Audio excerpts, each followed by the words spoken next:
नमस्कार दोस्तों, हम आज आप लोगों को चुटकुला गीत सुनाने जा रहे हैं। तो सुनते सुनते आप लोग बेड से नीचे मत गिर जाइएगा। ठीक है, चलिए हम आप लोगों को चुटकुला गीत सुनाते हैं। सुनिए और इसका आनंद लीजिए। अगर आप लोगों ने हमारे चैनल को अभी तक सब्सक्राइब नहीं किए हैं तो आप लोग जल्दी से हमारे चैनल को सब्सक्राइब कर लीजिए। आप लोगों को अच्छी अच्छी गीतें सुनने को मिलेगी। ठीक है।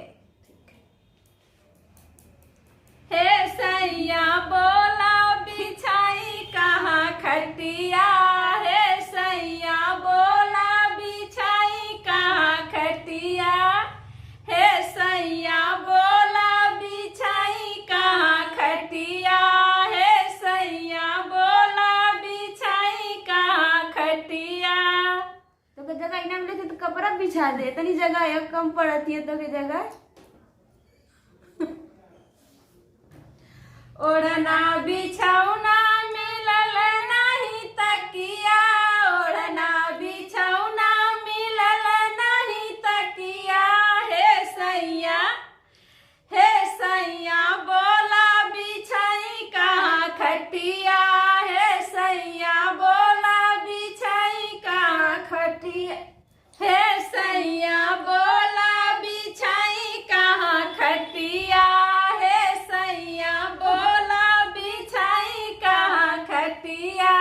बहरा सुता बना चटकल बा किसानी, बहरा सुता बना चटकल बा किसानी, मुखिया चलावे नारी से पानी।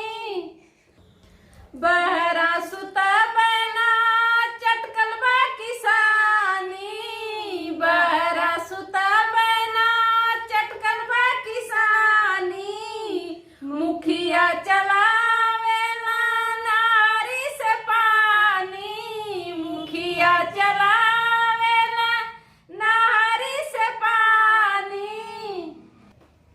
बार बार मांगे तंबाकू चिलम यगिया, बार बार मांगे तंबाकू चिलम यगिया, हे सैया बोला बिछाई कहाँ खटिया, हे सैया बोला बिछाई कहाँ खटिया, हे सैया बोला बिछाई कहाँ खटिया, हे सैया बोला बिछाई कहाँ खटिया, हे सैया बोला बिछाई कहाँ खटिया। 12वां का बिछाई बिचुलिया में ले चल के बिछाई, दोबारा पूरा डाल दिए बिछौना ना आवत।